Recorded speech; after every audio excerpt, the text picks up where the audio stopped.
একজন ইউজার একটা কমেন্ট করেছেন, আসসালামু আলাইকুম আপু। ওয়ালাইকুম আসসালাম। চেক ছাড়া এগ্রিমেন্ট ছাড়া একটা ভুয়া মামলা করেছে, 2 কোটি টাকার প্রমাণ নাই, এটা কি এয়ারপোর্ট ওয়ারেন্ট যাবে? আমি প্রবাসে থাকি, গত 19 মাস যাবৎ, মামলার বয়স 7 মাস।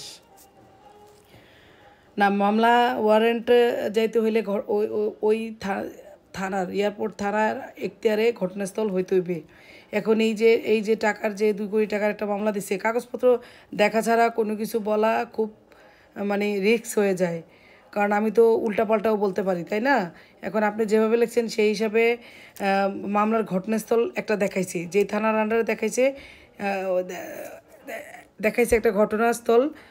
আপনার ঠিকানা যেটা দেখাইছে, মানে আপনি কোন থানার আন্ডারে থাকেন, যদি আপনার বিরুদ্ধে 2 কোটি টাকার মামলা দিয়ে থাকে, তাহলে আপনি কোন থানার আন্ডারে থাকেন সেই থানাতেই ওয়ারেন্টটা যাবে, বিমানবন্দর থানায় যাবে না। যদি আপনি বিমানবন্দর থানায় আপনার ঠিকানা হয়ে থাকে, তাহলে বিমানবন্দর থানায় যাবে। এখন থানায় গেলে তো বিমানবন্দর থানায় গেলে তো এয়ারপোর্ট ধরতে পারে। যদি বিমানবন্দর থানা আপনার ঠিকানা না হয়, সেই ক্ষেত্রে অন্য থানায় গেলে আপনার কোনো ভয়ের কিছু নাই। এটা আপনি এয়ারপোর্ট থেকে আপনাকে ধরবে না পুলিশ। তো আপনি আমাকে জিজ্ঞেস করছেন যে এটা এয়ারপোর্টে কি কোনো ওয়ারেন্ট যাবে কি না।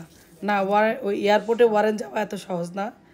যদি এয়ারপোর্টের থানার আন্ডারে যদি আপনার বাসস্থান হয় বা ঠিকানা হয়, সেক্ষেত্রে এয়ারপোর্টের পুলিশ যা ধরতে পারে। কিন্তু আপনার ঠিকানাটা যদি এয়ারপোর্টের বাইরে হয়, মানে বিমানবন্দর থানার বাইরে হয়, অন্য কোনো থানার আন্ডারে হয়, সেক্ষেত্রে আপনাকে ধরবে না, ভয়ের কিছু নাই।